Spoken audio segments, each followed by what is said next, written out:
Okay, welcome to the second weekly raffle of FIDE Checkmate Coronavirus project. Again, we are drawing for prizes today, and there will be some really nice prizes that people who were participating in Checkmate Coronavirus events through the first week and through the second week, they will have a chance to win some good prizes.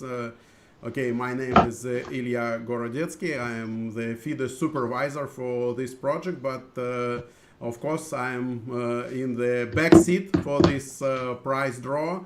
By all means, because our guest, my co-host for this prize draw will be number 10 in the current FIDE rating list, one of the FIDE candidates and one of the best chess players in the world, Anish Giri. Thanks, Anish, for joining us, and many thanks that you decided to spend some time checkmating coronavirus together with us today. Yes, thank you. I'm happy to join. What will we do? Okay, actually, Anish has another online event coming up today. He's playing in the finals of European Chess Union Championships. Actually, this tournament is also a part of Checkmate Coronavirus project. The European Chess Union joined the project, so maybe Anish will be lucky to win a prize also in our initiative and our project, but as 100% that he will come to Moscow Chess Olympiad anyway as a first board for the Dutch team. But I think that some other prizes can be interesting even for you. Souvenirs. I'm not sure about.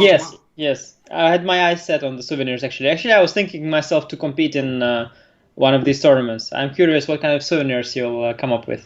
Yeah, actually, we have quite nice. The thing is that when we were promoting these souvenirs, our social media managers, who are very tricky, they put these things in the hands and on the backs of such nice people. That everyone thinks that these souvenirs are really valuable. Well, they are. But some people just don't look as nice as our models, I will say. Yeah. Okay, so we are drawing during this 1 hour stream because we don't want to spend a lot of to steal a lot of time from obviously Anish's vigorous preparation to the European Chess Union finals. So this 1 hour we will have to draw for five mini matches with top grandmasters, and by top we mean like really top. So maybe you will be playing against Anish Giri shortly if you somehow win this prize, and then we will draw for 6 key prizes for 6 packages, all paid. Trips to Moscow Chess Olympiad in 2021. Last week we already had 6 lucky chess players. Well, they are mainly amateurs, not real chess players, some of them, but some of them are chess players. One of them was even former president of Bolivian Chess Federation. So he was really lucky to win this prize. And well, there were winners from South Africa, from Brazil, from Netherlands actually, and actually the Dutch guy who won this prize was actually the strongest player who won this major prize last week. He is rated something like 2,100 something. So yeah, maybe he will even he will even fly the same flight with you for Moscow Chess Olympiad. Well, was the flight from Moscow to Netherlands, was it your last one? Yeah, actually, yes. No, I was very fortunate. It was also the last flight from Moscow to Amsterdam. I don't think they've flown ever since. So yeah, in that sense, it was the last flight. Yeah. Okay, so but most of the time we will be talking to Anish. We are not expecting him to show his chess mastership today because he is preparing his opening novelties to once again to this European Chess Union event. Do you actually know who you are playing as it is a knockout system event? No. Yeah, there is already a pairing tree out. Yes. Who is your I first round opponent? have to be very honest. My first round opponent is not a very known player, so I don't recall his name. He's a Russian FIDE master, I believe. Okay. Yeah, it's an interesting event, and actually we have some questions. I won't have a chance to ask any of my own questions to you, Anish, today, as we had a bunch of questions from our subscribers, and actually, well, as we already spoke a little bit about the candidates, the first question from Loch Chess, or Chess Loch.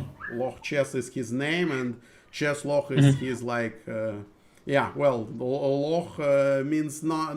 We both know Russian, Anish and myself, so Loch is not a very good word in Russian, chess-wise, but I don't think this guy means that he is not good in chess. So he is asking, Mr. Giri, are you still preparing for the candidates? The world is opening up and we might get the tournament this year. FIDE could announce it with short notice. Well, I guess this is not happening, but this is the question. Your preparation is your strongest point. Loch Chess is sure in that. So please keep your eyes on the ball while your opponents are distracted. Yes, you know, it is so often that I get questions which, rather than questions, are statements or words of advice.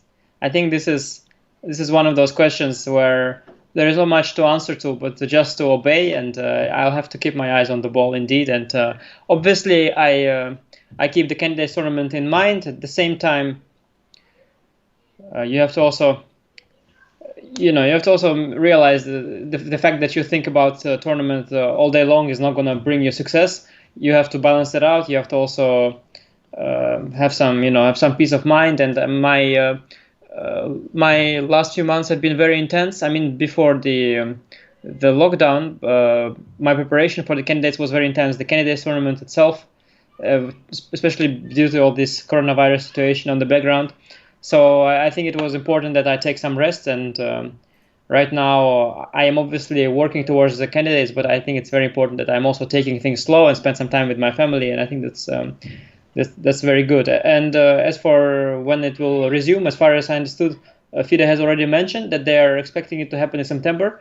At least I think it's possible. So I mean, they could definitely spring a surprise on everyone, and just announce that it will be held in September or something like that. So I keep that in mind as well. You have to be ready. At the same time, I really want to. I would really like to see that this time, unlike the previous time, the tournament will start at a moment where it will not have to be paused for the second time, and we can really do it. Finish it off properly this time as well. Yeah. Okay. I will ask. Let's probably one more question, and then I think we will get to the meat of our stream. We will draw for these mini matches. Anish is all prepared. Random.org became his homepage today. The site we are using for these key draws. We are using random number generator, not to because a lot of viewers are actually not only interested in Anish's answers, but also whether or not they are winning the prize. Actually, we have people, only 5% of the players are getting these tickets for the draw. And we have guys who have more than 30 tickets already during 2 weeks. So we can imagine that they already played around 200 tournaments. Overall, on all the platforms, we had more than 1,000 tournaments. But well, I mean, it's just impossible to play them all. But there are players who played like probably several hundred already, and they collected a lot of tickets. Actually, the guy who is the major ticket winner, he was unlucky last week. He didn't win anything, not even a souvenir. But I think today he has all the chances, as he has more than 30 tickets. Okay, now a question about playing online, also quite a long one, by Sionen. How different is facing your opponents on camera versus feeling the pieces and sitting across them in all the board games? Players seem to be less guarded during online events, but the physical absence of the opponent is invoked as an argument against holding serious tournaments online. Again, it's not a question; it's mainly a statement. But No, well, it is definitely an important subject to talk about, and a subject that is discussed a lot.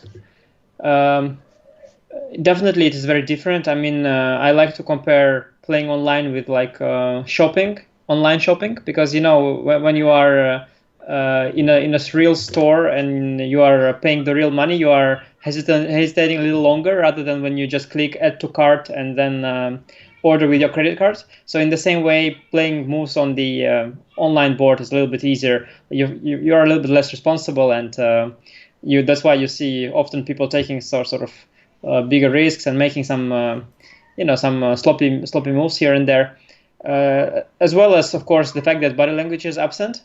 It changes the. I don't know about other players. I don't even look at the camera of my opponent, to be honest, when I play. So for me, there is no body language interaction, and it's a plus and a minus as well. You've got people who are very sensitive to body language, and they're really, you can really sort of almost bully them. Over the board chess. At the same time, that thing is gone in the online chess. So there are differences. Of course, also fair play is very important to be ensured both in offline chess, but in particular in online chess, because it's a little bit harder.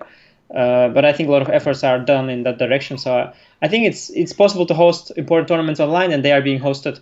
At the same time, if you have the possibility, for real life events, it's also not only just chess, but also you've got you've got a gathering of people, and it's a festival. And back in the days, people were always happy to gather, and there's a lot of social interaction. You speak to each other, and all that aspects are also quite important as part of chess and the chess social life. So I think, and I hope that we'll have also the real life tournaments coming back soon.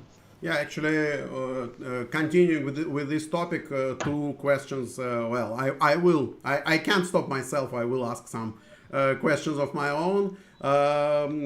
What do you think about all this anti-cheating drama? Do you think it's solvable? And actually, do you actually trying to put your mind on that? Do you really think about it? What can be done, or you just because I think this is a topic where almost everyone is an expert. Like the same with probably football, I guess. Yeah. Because everybody has his own opinion about how cheating online can be, I don't know, killed, I will say, can be eliminated. Do you have your own theory about that, or you are just sitting and waiting?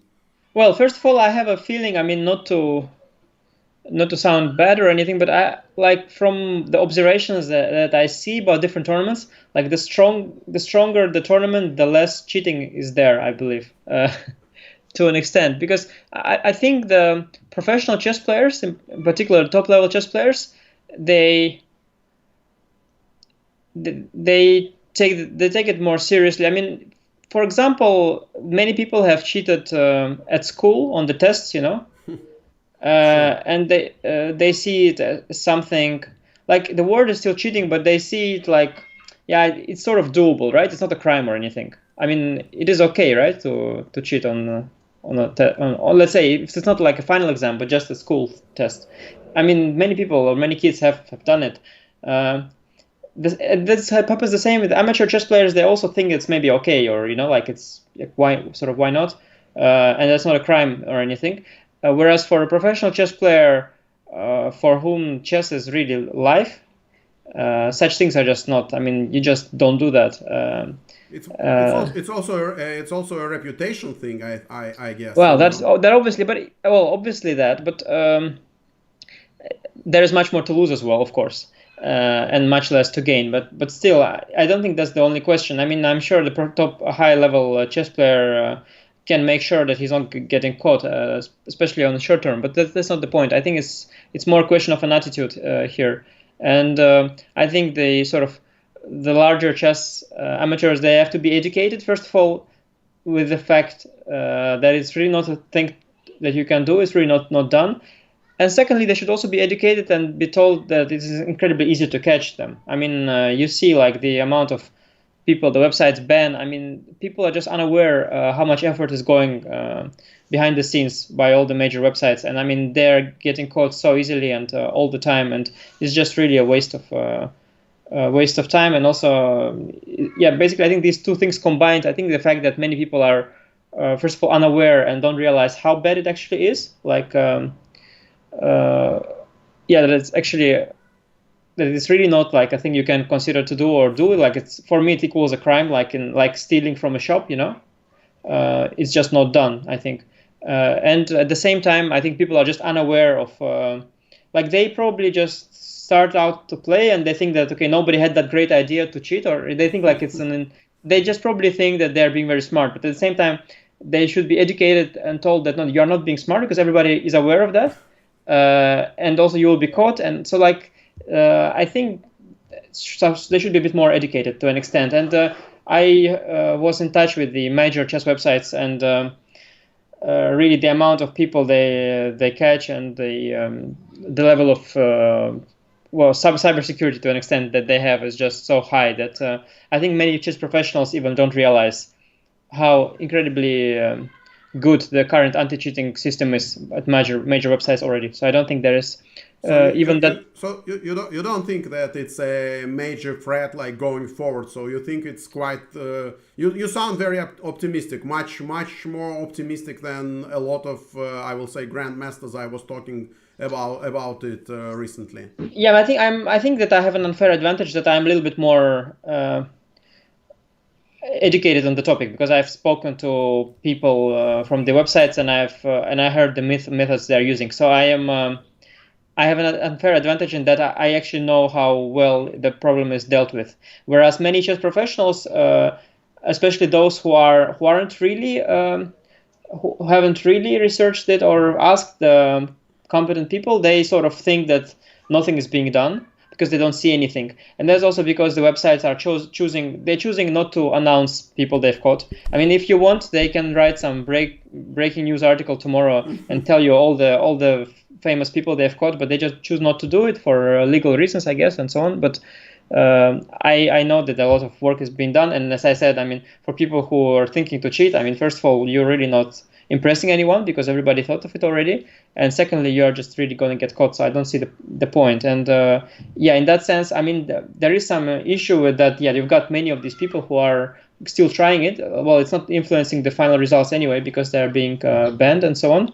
But yeah, eventually they'll have to be filtered out. Yeah.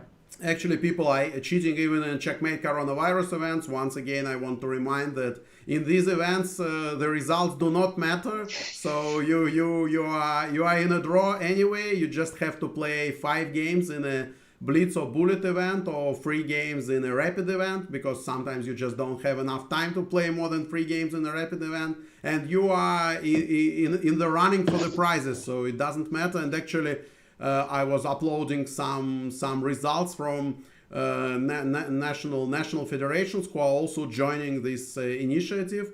And actually, in one event, I was surprised that I saw that the ticket winner was the guy who finished with 0 points, and I was like, wow, unbelievable. Probably it's some glitch, because definitely he didn't fulfill this minimum task of playing like 3 or 5 games. I don't remember. It was probably a blitz event. And then I found out that no, the guy was a real machine. He played 17 games. Just unfortunately, he lost them all. But anyway, he won a ticket. And last week we had a winner from India whose bullet rating on chess.com was less than 500 points, not even 1000, but 500 points. Honestly, I didn't even know, I will be honest, that these ratings do exist, but somehow, Yeah, okay, but to be fair, I mean, let's be clear. I don't know how you started when you played, but like when I started my first 17 games to my mother, I also lost, and I also had a rating of under 500. So I mean, let's not pretend we Yeah, of weren't course, there. probably. We were all wearing diapers at some Yeah, point. probably. So Yeah, it's a young Indian kid, and or all the or best to old. him. Yeah. Yeah. Well, actually, I was playing against my father, so I was losing also. Against my mother, probably I would have had a chance, but she was just not playing at all. That was the trick. Okay. Last small question. Do you think that the balance after the pandemic is over, the balance will be changed? Will there be more online events comparing to over-the-board events, or we will get back to the almost same ratio we had before? Well, the ratio was already changing before the pandemic because the websites have been really trying to grow. I mean, many major websites, in particular chess.com and chess24, have had major projects like chess.com. They did the Speed Chess Championship, the Pro Chess League. It was already happening regardless of the pandemic. And chess24 as well, of course, did a bunch of things like Banter Blitz Cup and so on and so forth. So I think it was already growing, and now especially that. Honestly, I do not know, but I believe that they should probably have more resources that they can allocate to growing that. They will grow these things. And I don't think that once a website like this expands and creates, I don't see why you would sort of, once you have already the Banter Blitz and the Speed Chess Championship thing going, and it's clearly a success with so many people watching and going premium on both websites and getting the memberships, I don't think they would slow it down. So yes, certainly it's growing regardless of the pandemic, but in particular with the pandemic, and right now I think it's growing, and there will be more online events. At the same time, I don't think it goes at cost of the real life events. I mean, there are so many chess players and so much time to fill with chess that I think there will be space for both, very much so. Okay, let's go give some prizes, because as usual, I didn't have a chance to talk to Anish before, so as soon as he's speaking about something, I'm already thinking about next question, and that's not right by multiple reasons. First of all, we have a lot of questions from the guys who were like who we asked what did they want to know from Anish, and second, we have this draw. So yeah, let's draw for 5 mini matches. Mini matches against the grandmasters, and let's start with the first number. So go, please, Anish, go to random order. Yes. Pick the first Yeah, I will number. do that. If you want, I can also let me just put the camera I can maybe share my screen like this. Can you see my screen? Maybe you can see my screen. I don't know. Anyway, I'll have here the random. I mean, yeah. I'll generate. Yeah, generate. but I think everybody believes you. I mean, especially when you are drawing, everyone for sure believes you. So I think we are fine here. Also, I spoke about the moral integrity of chess players and so on, and how you should never cheat. So yeah, obviously, the number I came up with is 981. 981. Yeah. I'm going to the list. Actually, this list is available. The link is in the chat. So 981 is a white bug. White bug, and he won his mini match against a grandmaster. He played on May 20 on Lee Chess in a bullet event. Okay, so good for him. First prize of the day goes to White Bug, and shall I generate some more? Yeah. Let's not, we were doing it with Elizabeth Pertz last week, and actually on Monday, and we were kind of splitting our conversation in many parts, but let's no need. Let's pick all 5 now, then some talk, then six major winners, and then we will kind of finalize.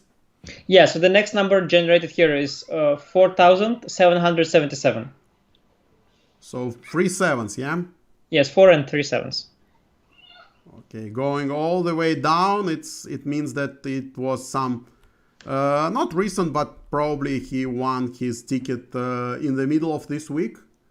And it's, wow, the nickname is just impossible to read. That's the problem. Well, I will try my best. It's Sravan Rainite. Wow. Ranjit, I think. I guess it's Sravan Ranjit. Probably it is an Indian name. Yeah, well, okay. We have your expertise even in that. Thank you very much. Sravan Ranjit, yes, you are absolutely right. So Sravan Ranjit, he also played Bullet on May 27. It was very early on chess.com. 5 o'clock UTC event, so he probably, well, maybe he is just from, if he is from India, well, obviously, yeah, he probably woke up in the morning and decided to have some bullet action. And so he will have some mini match against top GM action later after our project is over. Okay, let's go to the... Yeah, the next number is 6,273. 6,273. 6,273. 6,273.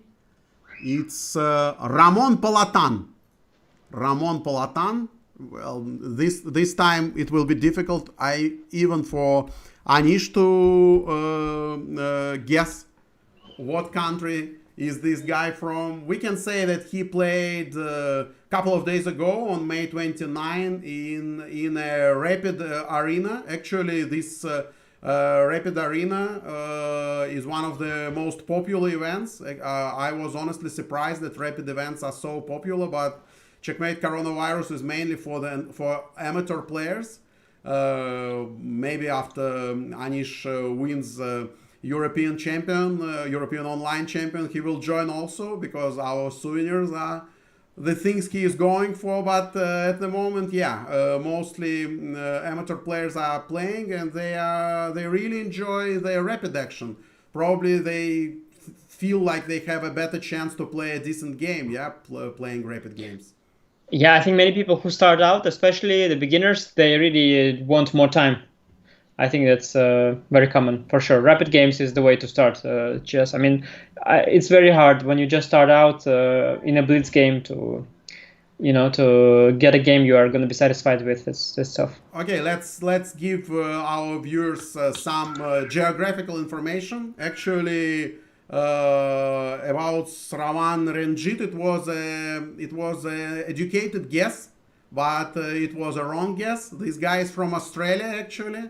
So another big payment for the flight from FIDE, because to fly someone to Moscow from Australia, yeah. And also, sorry, I should have known better, because I am also, like, Anish Giri is also not the most Dutch name, so I should have known better. Well, not the most Dutch and not the most Russian name, but still, like a lot of people in Russia, you won't be surprised, feel like you are Russian also. So your name is a good bluff, I will say.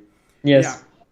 Okay, so actually Sravan Ranjit is rated around 2,200, so like I will say like a club player, probably even like maybe semi-professional. White Bug is from Egypt, and he also is rated around 2,000. And Ramon Palatan, okay, your last chance. Where is he from, Anish? Wild guess. Yes, Serbia.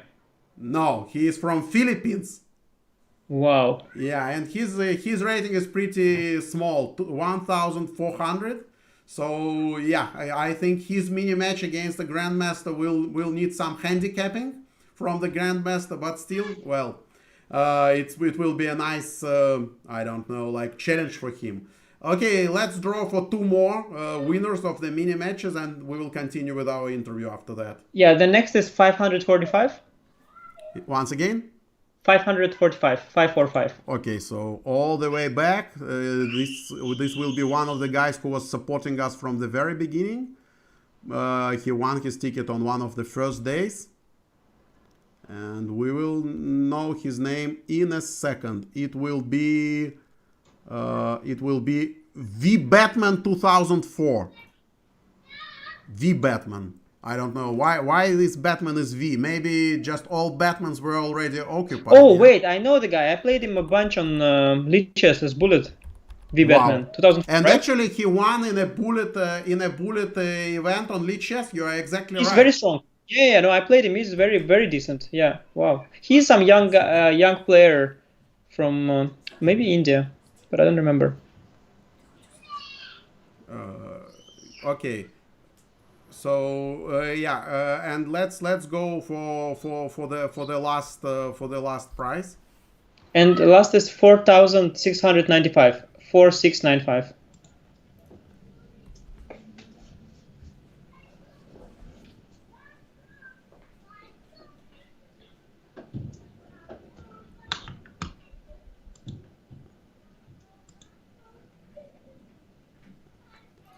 $4,695. Correct. And it's Uncle Leo the Novice. Well, the nicknames are really great today, and he was playing also on League Chess, also in Bullet. These Bullet players are very lucky today. They are winning all these mini matches. So Uncle Leo the Novice, he was playing this Bullet event on May 27. Yeah, and and he is going to play hopefully not a bullet, but maybe he will. This guy who he will definitely want to play a bullet mini match against top grandmaster, especially taking into account that actually the Batman is from Greece, and he is a Yes. Greek champion under 16. Yes, from Greece, correct. Yeah. Yeah, and I remember, Uncle Leo the Novice is from Singapore. So we have all the countries. Well, it's not that important because obviously these mini matches will be online mini matches. So it's not that important that when we are talking about the packages. Also, I made a mistake. So no tickets from Australia yet for FIDE because these guys are winning mini matches, not the Olympiad packages. But still, it's nice to have the people from all over the world. Yeah, it's a nice mixture there. She also highlights how global the game of chess absolutely. is. Actually, I mentioned it on our first stream that there were some people were afraid that all the winners will be like from the United States of America, from Russia, and from India. But no, it doesn't work like that. The true randomness, gives us. All the world. Actually, the guy we are talking a lot today, Sravan Ranjit from Australia, one of my colleagues who is a real investigator, he found out that the guy is only 12 years old. So it's also, speaks volume because I know that my father is playing these Checkmate coronavirus events and he is turning 80 this year. And we have also 12-year-old kids. Okay, now. Yeah, I'm very, very impressed with the FIDE's spy agency. It's amazing. Yeah, well, they will immediately learn even when your son start playing, Mm-hmm. So they will immediately know that. Okay, Yes. Now we are going to the questions, which also one of my colleagues, she named them the questions on champions title. So I think this is the part where the polite, well-mannered Anish will be gone, and we will see the famous Anish troll. No? Okay. Are you jealous? Let's see. Sweet Chess, so the representative of Sweden Chess, I guess, is asking: are you jealous that you don't play the main role in chess drama?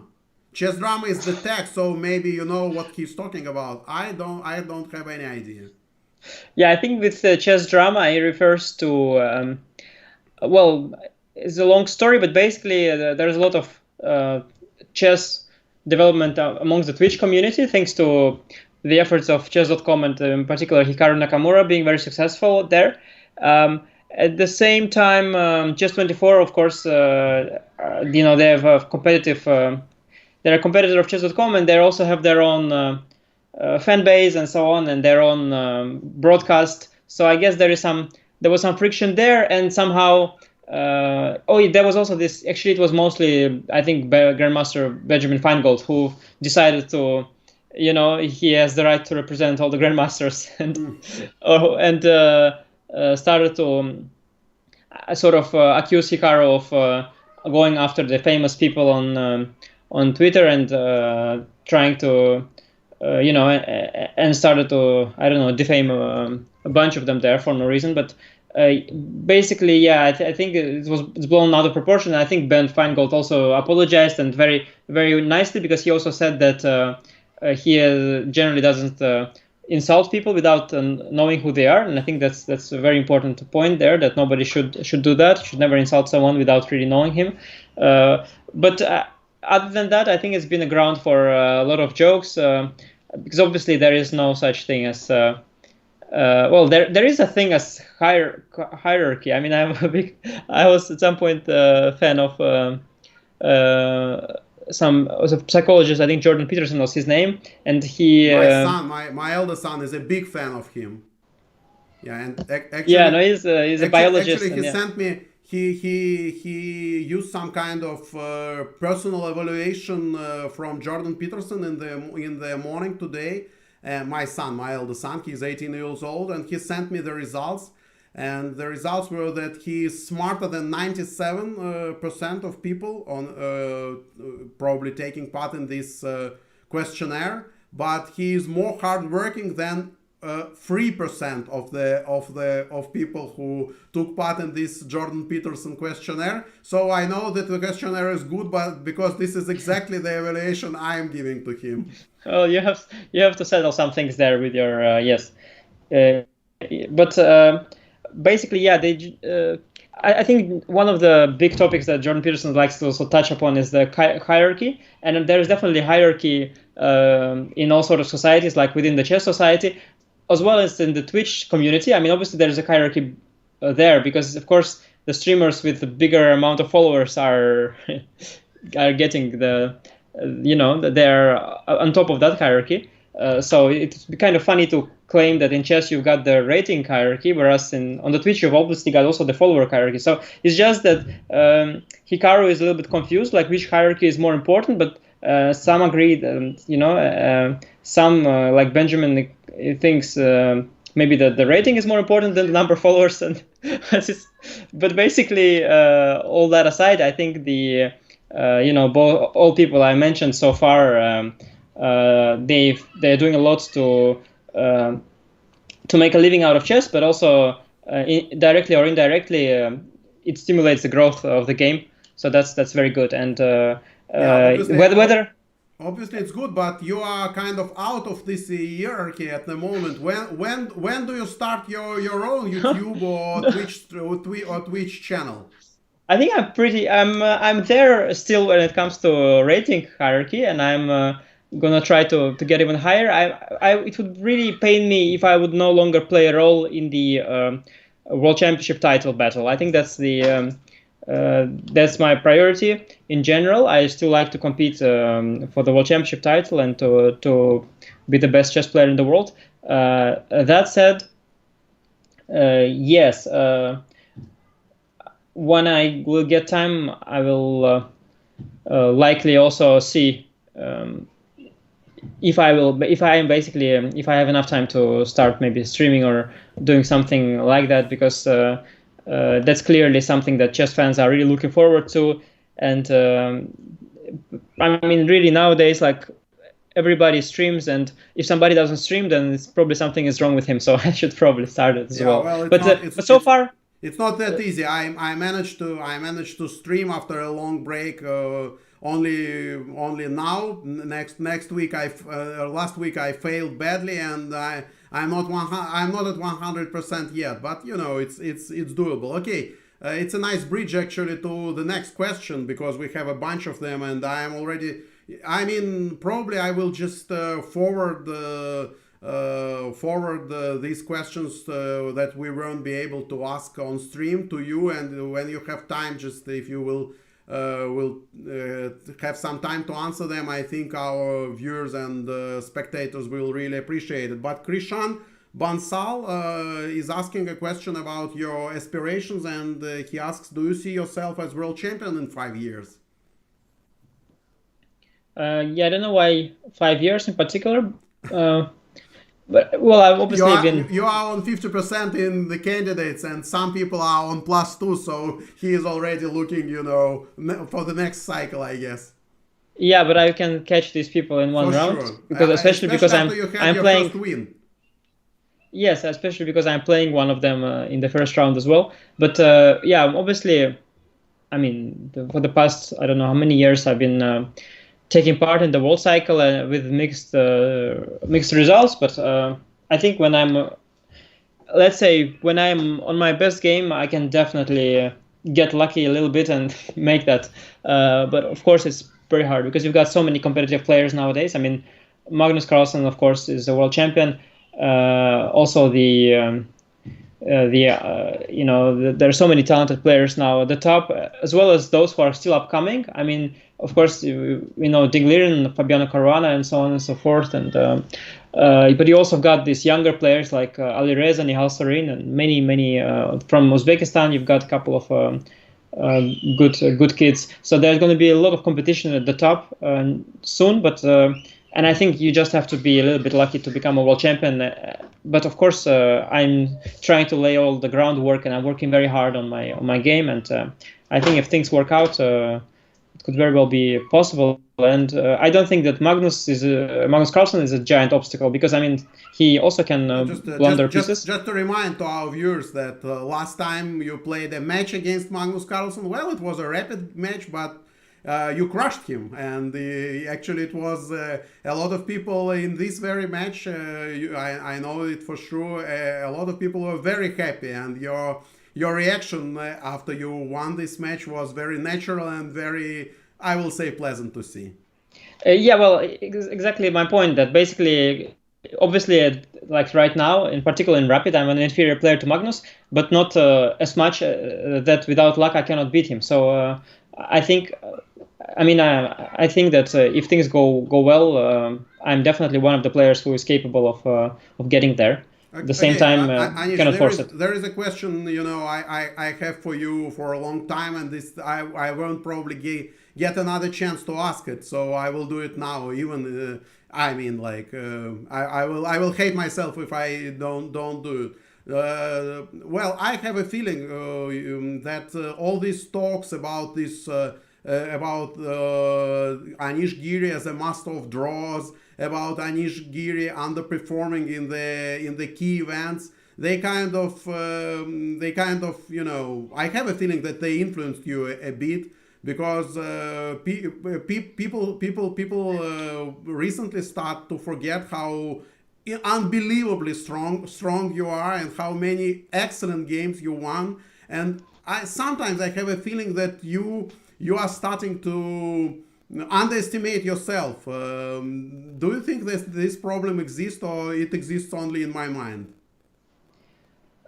First of all, recently I had an interview, which was pretty large, but this topic was not brought up, and I finished the interview, and at some point I looked back and I thought like, wow, maybe this is like the first interview that I have that doesn't touch this topic. And it was a great interview. I mean, so it doesn't have to contain that. But still, okay. If you decide to, there's like a major the major issue here is like there is such a phenomenon as like internet memes and stuff like that. We are all familiar with. And there was a meme like in 2016, because I drew all the games in the candidates tournament.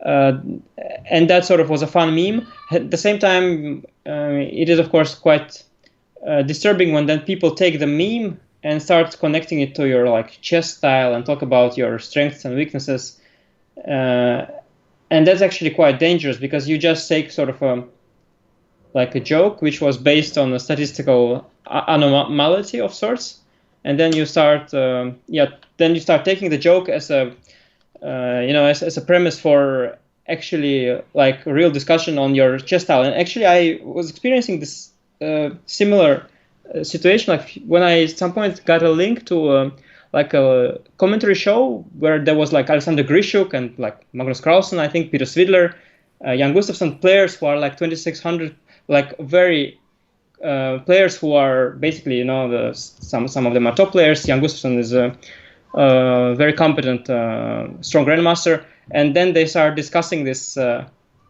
so-called issue of mine while I'm actually down there, having a bad tournament.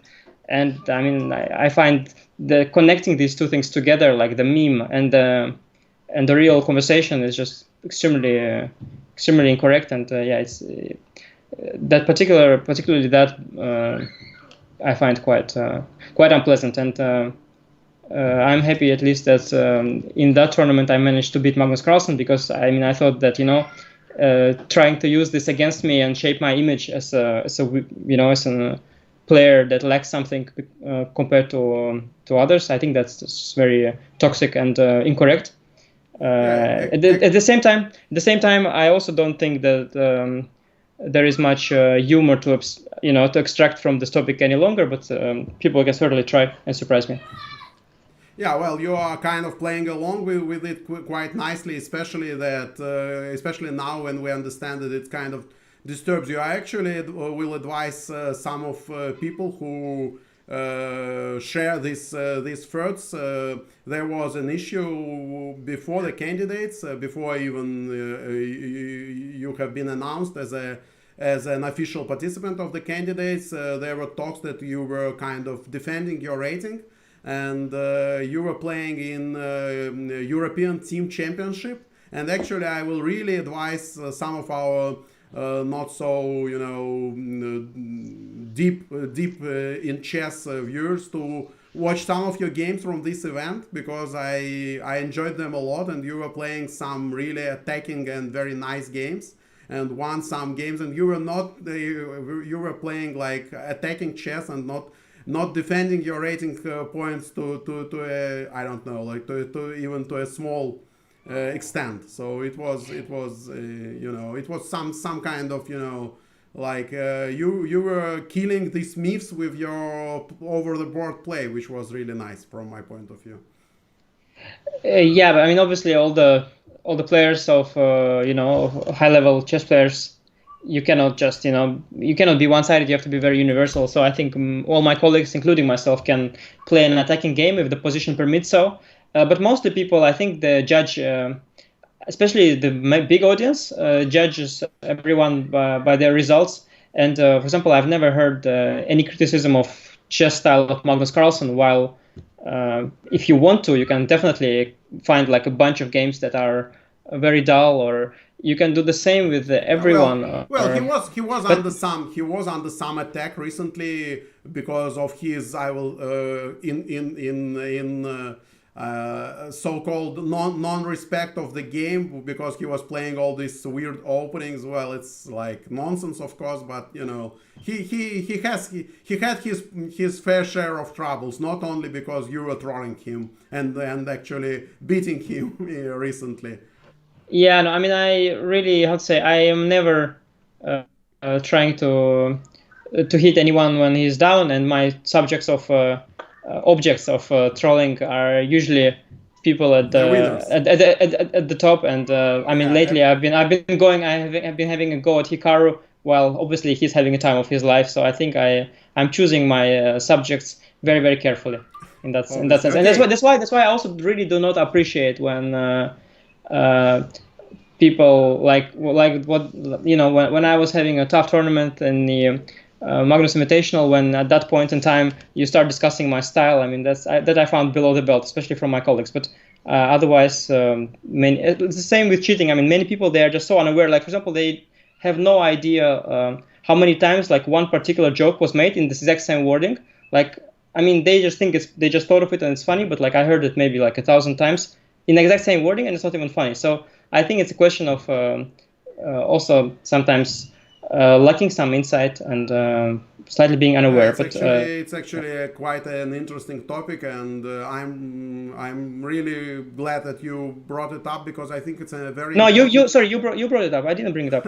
no, I mean, I'm not talking about this image of yours. I'm talking about your observation that people just don't understand how their words and their actions influence others, especially when people seem to be so cool about it as you are. I mean, people just don't understand that some jokes are, well, a little bit too much, and and they are they kind of can hurt not only you, but I mean in general. Well, it's also, I mean, you say jokes, like I think the term joke has to have a certain certain standard. I mean, you can make a joke, but like if it's not funny, then it's no longer a joke. Then you just made like a dumb statement. So I think you should also. I mean, I'm okay with jokes, but like at least let it be. Okay. Make a joke. So because the at some point I heard the definition of a joke. I don't recall it right now, but. You should look it up. There is like a definition of what a joke is, and there has to be some protest in there for sure. But yeah, I think it has to also be funny. So yeah, okay. Actually, I will switch to Russian for 5 seconds because you will understand me, and some of our viewers will also. My son actually came up with the phrase when he was, I think, 14 years old. And in Russian, it's a very good phrase. I don't know what will be the right translation into English, so I will tell it to you in Russian. And it's exactly what you were saying. So the phrase is «шутка – это когда смешно». I think it's a very nice one, and it's difficult to say this in such a short way in English. It means something like joke. It's when it's funny, but it's not like it doesn't sound that good in English. I will say. Okay, yes. Next question. We still are on like 5% of the questions we got, and the question is: do you think you could become a FIDE World Fischer Random Chess Champion someday, just like Wesley Saw? Are you interested in Fischer Random, or do you have some ambitions in this variation of our game? Yeah, why not? I mean, as long as I'll be invited to the event where I can compete. I think all the top players in the world in the real chess are have similar strength in the Fischer Random. It's quite a similar game, and I find it an interesting game. But I believe that for many amateurs, a lot is lost if you make a switch, because first of all, there's like a whole culture of openings and historical games and like games on certain topics. And if you take the opening sort of away out of chess, then suddenly, like a major, simply many people, like they have a hobby, like they want to play the French defense, and they don't care about anything else. They just want to play the French defense. And if you take that out of it and you do chess 960, talking about Jan Nepomniachtchi, amongst others, yes, but also many people, unfortunately, who like to play the French defense. But still, I think that, and also I think chess itself is complicated enough for amateurs to follow. But at least they got used to the starting position. At least they know the rooks are in the corner and so on. But if you make the 960, then they have to also try to think like, where do the pieces stand now? And it all makes it extra complicated. And I think this could be a major obstacle in popularity of the game. And it has nothing to do with professionals not wanting to promote it, because I think professionals really love it. I love the game. All the players I know love the game. But even if you try to play it online, then you enter this 960 pool, and there are very few players who play it. So I think it lacks in popularity, but I really don't think that has anything to do with professionals resisting it, but much more with maybe it's not an ideal game for amateurs. Actually, we were considering including some chess 960 events in Checkmate Coronavirus project. And actually, we have a top grandmaster who wrote a big letter about it to us, asking these events to be included. It was David Navarro, and it was a very nice letter from him, and it was very pleasant, to hear from him, and he was really interested. But the problem is that when we talked with the major platforms who are our key partners in that, they just told us, no, don't do it, because your numbers will be like a few times less, because just amateurs. Well, for them, the problem is that for many grandmasters, especially grandmasters of your level, you know so much about chess that kind of you are interested in something else, like chess 960, for example. But for amateur players, and even for players of 2200 level as myself, chess is an enigma. We have all the questions, but we don't have any answers. That's why, well, obviously when I want to play chess, I love to play chess. I never even think about playing chess 960, because even in usual chess there are so many interesting. Yes, and I think that is actually really largely misunderstood, and I've heard from so many people, they really think that chess 960 is not growing because of the top players or anything, but it's really quite the opposite. I mean, there are logical reasons for why chess 960 is not popular at the moment, and all the pluses of chess 960 that apply to professionals, like for us, it's nice to have some games without any theory, you don't have to prepare, you just play from scratch. Some completely unfamiliar opening position. This doesn't apply to amateurs, because for amateurs, every opening position is unfamiliar. Yes. Yeah, and we are not so hardworking. So even if the same line, I got beaten in the same line once in a while, and after every game I tell myself, okay, I need to look through my files. I need to learn how to play this line, but I never do it. So it's still an enigma for me. Okay, one more question, because there are some questions about how to improve, how you are working on your game, and how amateurs can improve your game, and then we will continue with our drawing procedures. We will draw for the Moscow Olympiad packages, and then it will be up to Anish, because he has another assignments, and as soon as he will say, okay guys, it's more than enough, then we will let him go. But let me ask, how do computer help you to improve your game? It's a question from Damsoku Mandala, and actually it was a very interesting question. Just a moment. What are the best ways to improve more for intermediate and advanced players? It was a question from Ridul Samader. So these two questions, because you are mainly working on your game with the computer, how does it work, and maybe some advices for not starting players, but let's say advanced players or like intermediate.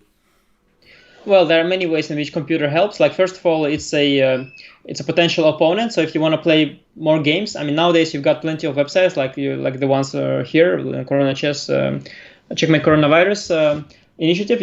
There are tournaments on chess.com and Lichess and so on and so forth. But basically, you can also, let's say, if you don't have internet, you can play against the computer. So it's an opponent, basically, opponent generator in a way, which is very helpful, of course, because you get better at chess if you play more chess.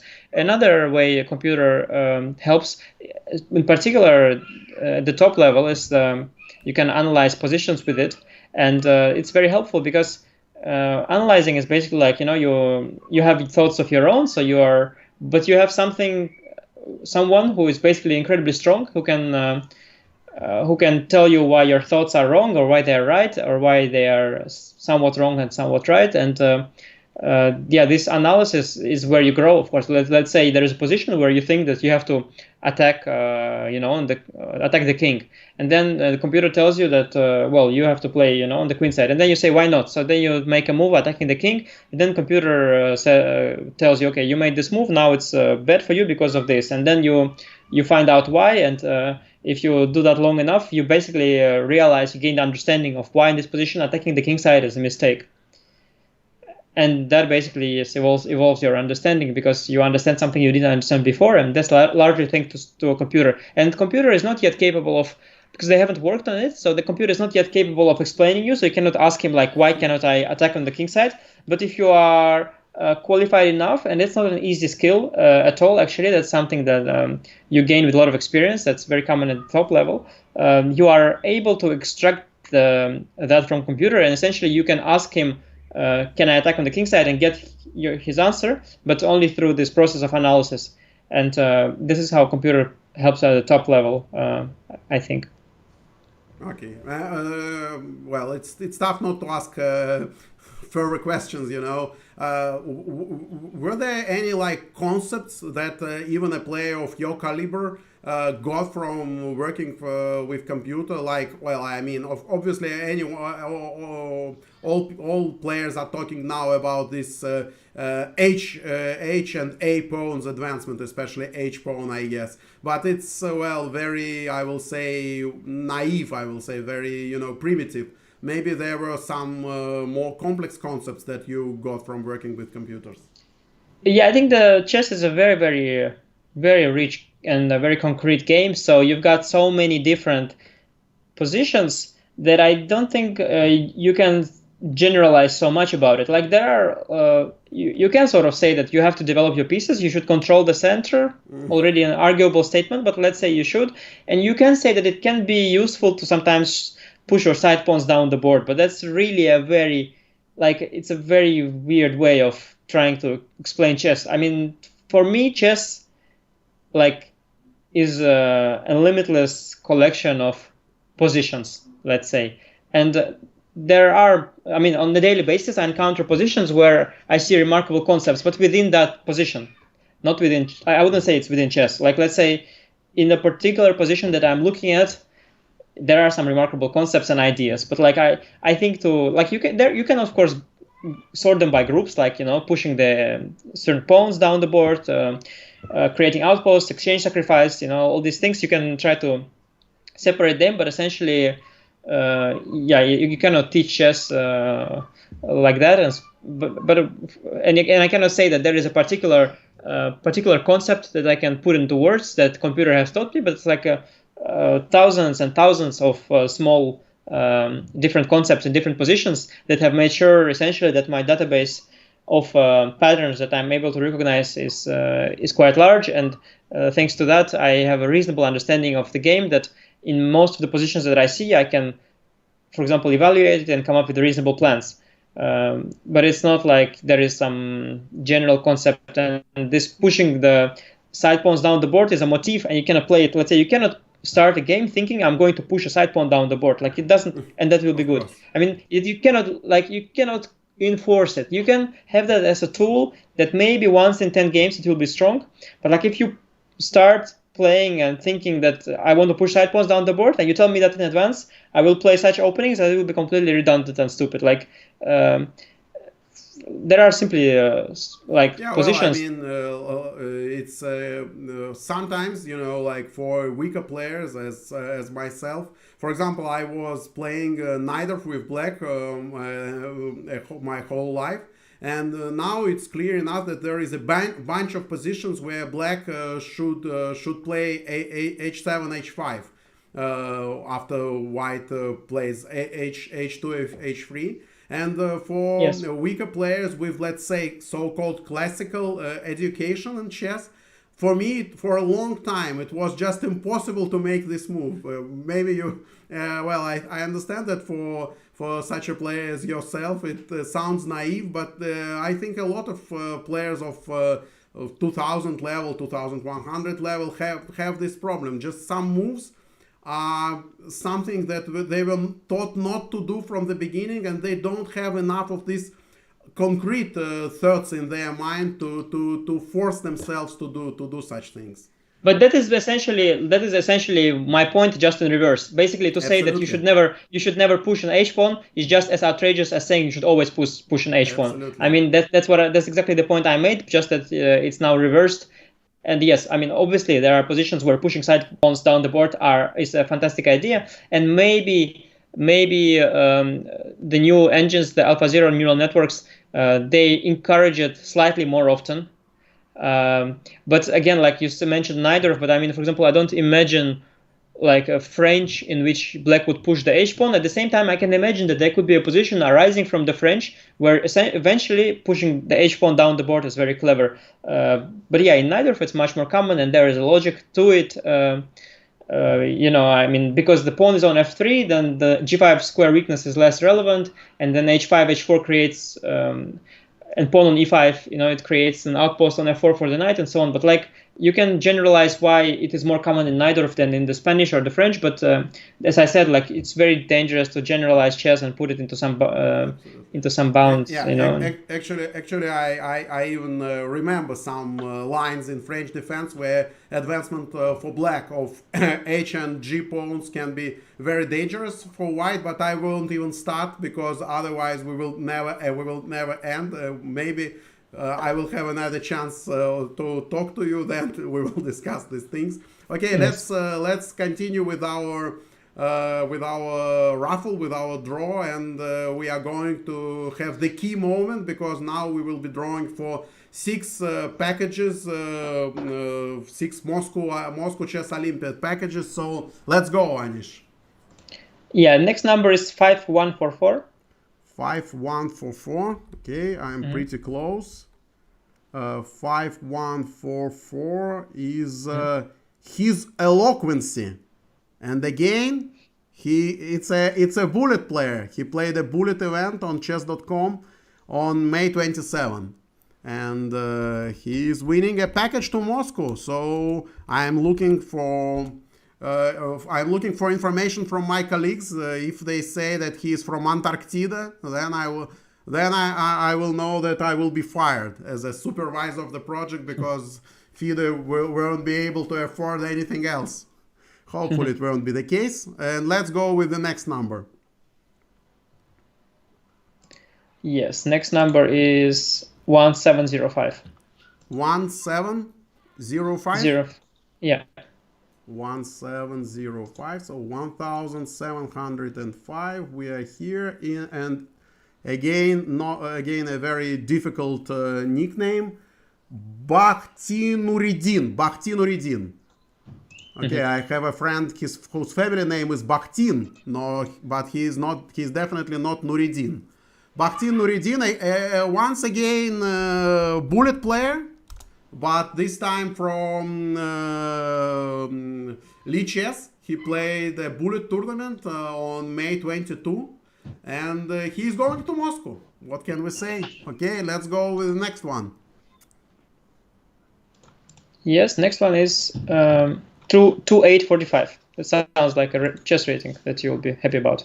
Yeah, 2845? 45, yeah. 2845. And well, we are working with the random generator here, and this guy know how to trick a random generator. He just picks his nickname Random69. So and he was also playing bullet. I don't know why these bullet guys are so successful today.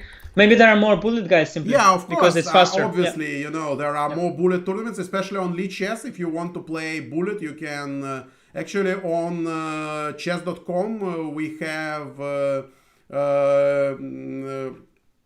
same amount of bullet and blitz events. On Chess24 and on FIDE Online Arena we have mainly blitz events. But if you want to play bullet, you can go to Chess, because they have, I think, 18 bullet events a day. For the Checkmate coronavirus project. And actually this Random69 guy, he played this bullet event pretty early on May 24. I think it was even 5 o'clock UTC, because I think I have my local time in this cross table I am looking at. Anyway, Random69 is going to Moscow. I have some news about our previous winners. Random69 country is unavailable. Nuridin Bakhti is from Algeria. It was predictable by his name, I guess. And the first winner was from Serbia.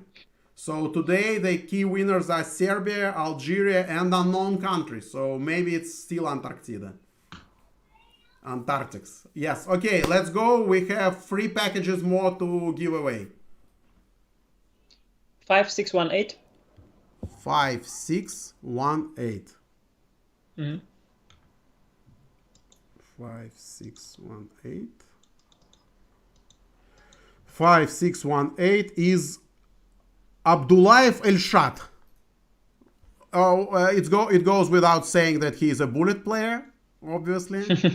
Yeah, and it looks like possibly we have the first winner, let's say, from Russian-speaking countries, because they are participating a lot in our events. But last week, all the major winners were from non-Russian speaking countries, and Elshad Abdullayev is a chess coach from Azerbaijan, from Baku.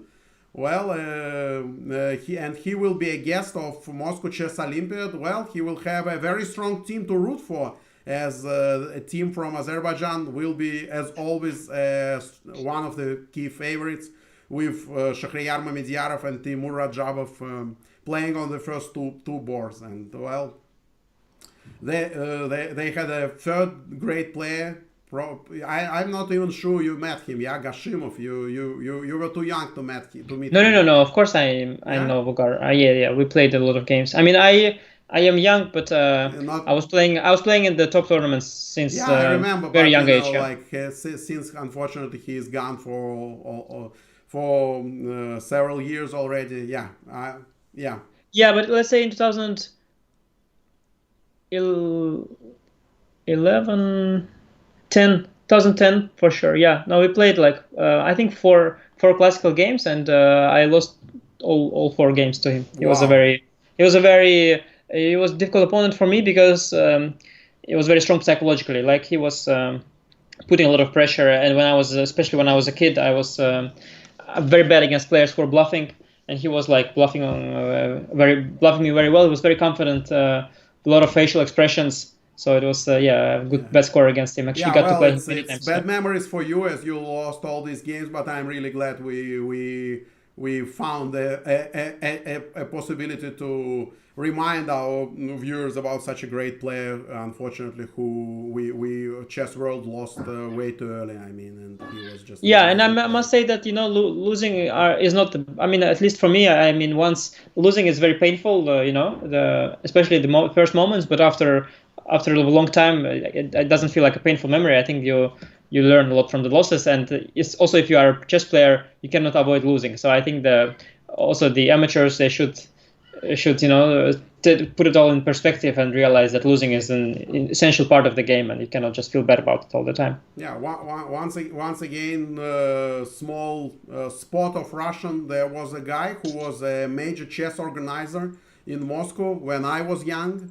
And he always was very interested in the results of the players he was kind of rooting for, and so he used to ask you, okay, how did you finish your game? And if the answer was I lost, he was always answering the same way all the time. He always said, "Не проиграл, а подучился." Yes. It was like you didn't lose, you learned something. And I think it was actually a very, very, very nice catchphrase, I will say. Okay, 2 more packages. 4007. 4007. 4007 is finally a Blitz player from chess.com. I kind of felt bad for those who are playing 3-minute games, 5-minute games, 15-minute games. Ulu Pils from, I don't know, from 4007. Yeah, you said 4007. Yes, Anish, sorry. Yeah, correct, 4007. Yeah, no, then my fault, not Ulu Lips, but two puddings from the same event. They were very close, and I'm really sorry for Ulu Lips. I gave him a false hope. nothing can be worse than that. But maybe Lulips will win. But honest win is 2 puddings. I having here. I got a message here, like with a bunch of numbers that are. That I should call out, but like the way the procedure works is that we have like a random number generator, so I just click on it and it gives me a number. So it's not like I cannot, unfortunately, I cannot choose a number. So just people know that there is. We have absolutely no doubts about your integrity. I will say that you are a really nice young man. So we are very safe here. So don't. No, I'm not very nice, but I sort of draw a line there when it comes to fair play. I'm not an unfair player. That's one thing I can tell you. Yeah, one of the best pieces from you that I have heard recently was when you were doing some commentary for Chess24. I think it was when you already finished your play in Magnus Carlsen Invitational, and you were talking. Well, it was half jokingly, but you were talking about nice people in chess, and you were talking about how some people don't even pretend to be nice, and some people do pretend, but they are not nice. Well, it was half joke, I understand, but it was a very good insight. Thankfully, I am lucky to have some friends from, I will say, high stakes chess, and I think you were pretty damn right talking about that in the way you did. And obviously, yeah. Yeah, and I mean it's always good to have somebody who is really sincere person as you are, even if it's like hide with some jokes. Okay, the last package. Yeah, the last one is 6-11. Once again, 6-11. 6-11. So 6,000. So it was like a very recent player. He played probably like yesterday. 6-11. Wow, we have the first major winner who played on Chess24. Nice. Which is really nice because of Magnus Carlsen probably, yeah. If his nickname is Victor PD16, then yeah. Okay. No, I think Magnus has a lot of nicknames on Chess24. Yeah, I guess. But it's not one of them. No. You never know. Know. Okay, so this guy was playing Chess24 on May 29. It was a bullet tournament once again, and it's nice to have. Obviously, there are more players on chess.com and Lichess, and so they have more tickets and they have more chances to succeed. But it's nice that this package is going to the guy who was playing on Chess24. Actually, I got some information about puddings. 2 puddings. He's from United Kingdom, and his rating is actually the rating that you are expecting from a pudding, 1096. So not because you are not expecting pudding to be strong in chess, yeah. Well, as I said, I think it's all very, very relative. I mean, my mother, I'm referred to my family a few times already this time, just because I do. But basically, my mother, she says that before I came around, she thought that she was a very strong player because whoever visited our house, she would beat him. And yes, then I've become a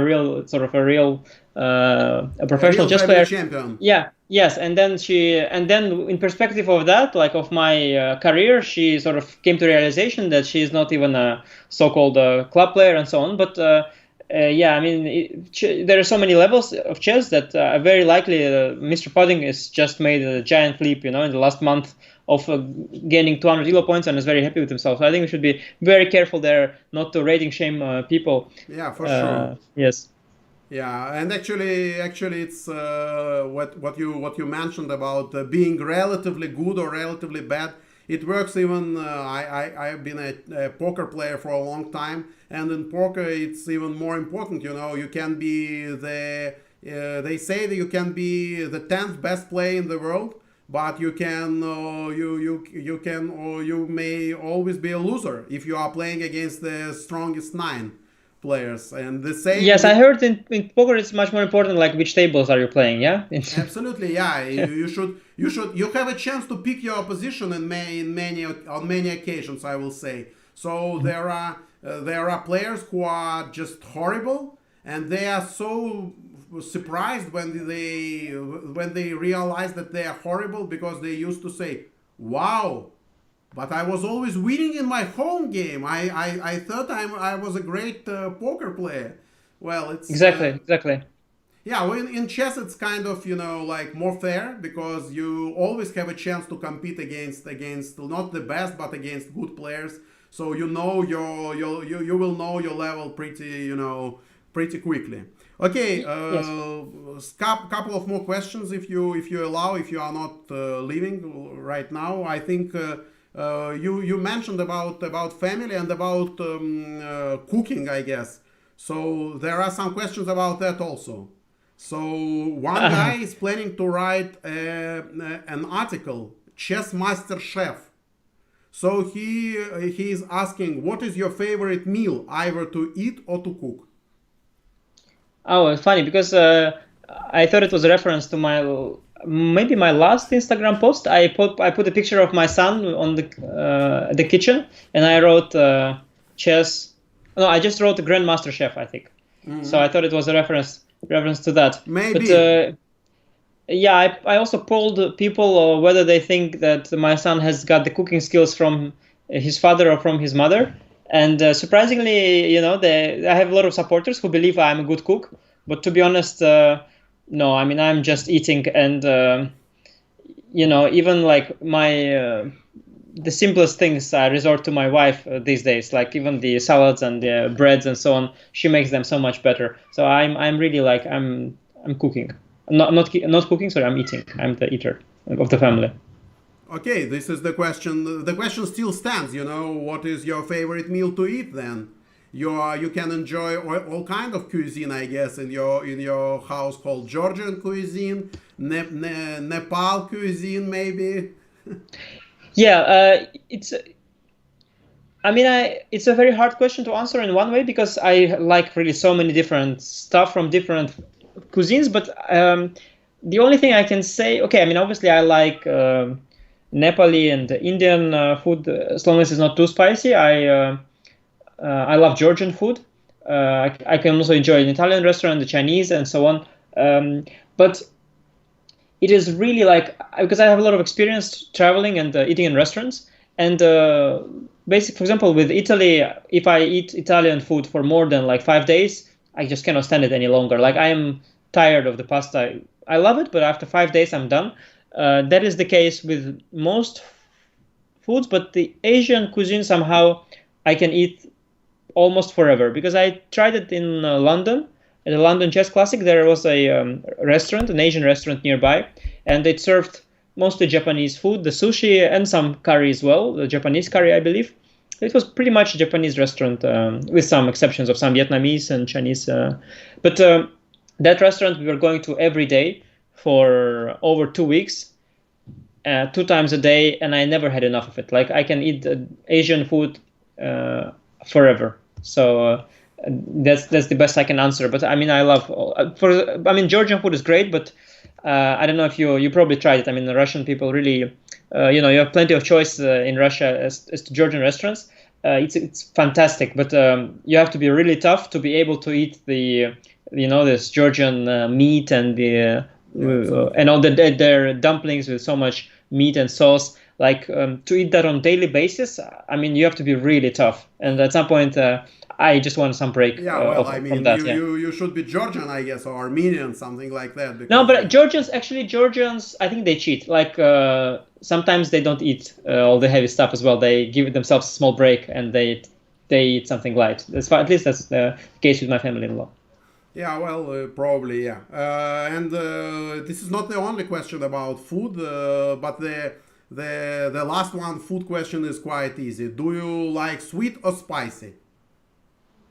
Oh, that's a great question, and I have a very simple answer. I want my food slightly spicy, and the dessert sweet. So I really do not like when food is sweet. Like desserts I love, but I don't want food to be sweet. No, all the stuff that is sweet in the food, it's a big no for me, for sure. Okay. I don't know, by the way, I don't know in what way. I mean, it's a very important information for my wife and the people who want to cook for me, but I have no idea in what way this information contributes to the chess world or the world or society. So I really don't know why we are talking about it right now. But at least if someone listens who will ever cook for me, then you should know that I do not like sweet in my food. But yeah. Yes, no pineapple pizza. Yeah, okay. Last probably two questions, and I will really I will forward the questions I didn't have time to ask to you. Maybe later you will have time. I will omit the questions about beef with Carlson and all this kind of stuff, but like no, but really, enough about food. No, I mean no more beef. Yeah, no more beef, no more food, but like important questions about some of like your chess thoughts. I will definitely forward it to Anish, and hopefully he will have time to answer. At the end, one funny question, like everybody loves you. Andrea Anarcora is sure about that. No doubt about it, she or he writes. And the question is why? Why does everybody love me? Yeah. Wow, that's a very strange question, because I think if you think that everybody loves me, you'll see reasons for that. It's just a very strange question. Like, unless you don't understand why, then you wouldn't think that everybody loves me. But once you understand, like once you have arguments for that, then I would understand why you think that. So I'm just a bit confused here. But yeah, I mean, I don't know. There are definitely. I mean, I'm a very, let's say, secure person. So I think there are many things one can love about me. That's for sure. As well as there are a few things one can dislike about me as well. But yeah, I wouldn't be able to answer that question. Maybe my wife is the most qualified person. She can tell you all the reasons to love me. Well, hopefully it's not that easy for her, because they say in Russia at least that if you can explain why you love someone, it's a bad thing. You shouldn't be able to explain. Oh, okay. Maybe then she cannot. Yes. Yeah. Okay. The last question. It will be a lot of questions in one. What do you enjoy the most about chess? Do you have other hobbies? How much? What languages do you speak? And do you feel closer to Netherlands, Japan, Russia, or Nepal? So yeah, about my languages. It's very simple. I mean, once there was an article that said that I speak 7 languages, and then it mentioned all of them, and it turned out that these were the languages that me or my father spoke at some point in time, all combined, and that became 7 or 8. But currently I speak Russian, English, and Dutch. I am probably, well, it might sound stupid after you hear the whole stream, but I'm probably the most fluent in English. But Russian is still my first language, so when it comes to reading, for example, I read much more easily in Russian, and I understand, like when I read Russian, I understand 100%. When I read English, I understand 99%. My Dutch is, it's fine enough to understand everything and to be able to express myself freely, but it is probably, I have less practice lately. Despite living in Holland, I have less practice because my family, with my family, I speak Russian or English, and so Dutch is a bit behind. As for why I love chess, I mean, it's a very hard to answer, but basically chess, the more you learn about chess, the more you find out, the more interesting it gets. So that's in short. And basically, if you show chess to someone who's never played it, he will just look at the pieces. If you explain him the value of the pieces, for example, he will become a bit more interesting. If you explain him how the pieces move, it will already be much more interesting. Once he learns some basic tactics, it will be even more interesting. And it continues like this endlessly. So basically, the stronger you get, the more you learn about chess, the more you find out, the more you enjoy and appreciate it. And for example, now I'm loving chess, and I love it more and more every day. And I just you will never. It's not like tic-tac-toe that, let's say, it's fun at the start, and after a while you know that you have to put in the middle and then in the corner, and then that's it. So you can never play it out. So that's chess. And otherwise, well, my hobbies, most of my hobbies are public.